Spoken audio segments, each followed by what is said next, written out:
रविवार 4 अगस्त को अमावस्या है। सावन मास होने के कारण इसे हरियाली अमावस्या भी कहा जाता है। सावन मास की अमावस्या तिथि का विशेष महत्व है और इस दिन भगवान शिव और माता पार्वती के साथ पीपल की पूजा करने का भी विधान है। मान्यता है कि अमावस्या के दिन पीपल की पूजा करने के बाद कथा सुनने व पढ़ने मात्र से जीवन के सभी संकट दूर हो जाते हैं और जीवन में सुख समृद्धि आती है। हम आपको बता रहे हैं हरियाली अमावस्या का पाठ जिसे आप पढ़ व सुन सकते हैं। ये है हरियाली अमावस्या व्रत कथा। एक समय की बात है, राजा महल में अपने परिवार के साथ सुखपूर्वक निवास किया करता था। उसका एक पुत्र था जिसकी शादी हो चुकी थी। राजा की पुत्रवधू ने एक दिन रसोई में मिठाई रखी हुई देखी तो वह सारी मिठाई खा गई।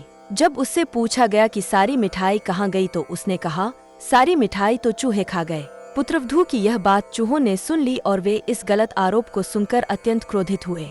इसके बाद उन्होंने राजा की बहू को सबक सिखाने का निश्चय कर लिया। कुछ दिनों के बाद महल में कुछ मेहमान आए।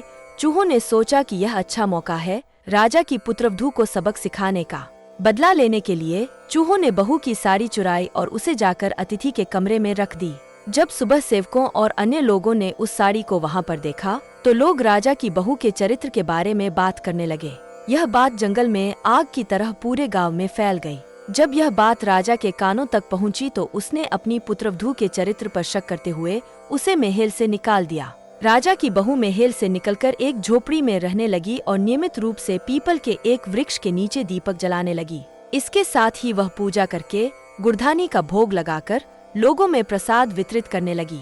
इस प्रकार कुछ दिन बीत जाने के बाद एक दिन राजा उस पीपल के पेड़ के पास से गुजरे जहाँ उनकी बहू हमेशा दीपक जलाया करती थी। इस दौरान उनका ध्यान उस पेड़ के आसपास जगमगाती रोशनी पर गया। राजा इसे देखकर चकित रह गए। महल में वापस आने के बाद उन्होंने अपने सैनिकों से उस रोशनी के रहस्य का पता लगाने के लिए कहा।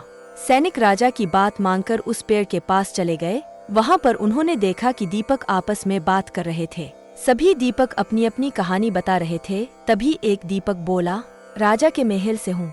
महल से निकाले जाने के बाद राजा की पुत्रवधू रोज मेरी पूजा करती है और मुझे प्रज्वलित करती है। सभी अन्य दीपकों ने उससे पूछा कि राजा की बहू को महल से क्यों निकाला गया तो उसने बताया कि एक दिन उसने मिठाई खाकर चूहों का झूठा नाम लगा दिया। इस पर चूहे नाराज हो गए और राजा की बहू से बदला लेने के लिए उसकी सारी अतिथि के कमरे में रख आए। यह सब देखकर राजा ने उन्हें महल से निकाल दिया। यह सब सुनकर सैनिक भी हैरान रह गए और महल वापस आकर उन्होंने राजा को पूरी कहानी सुनाई।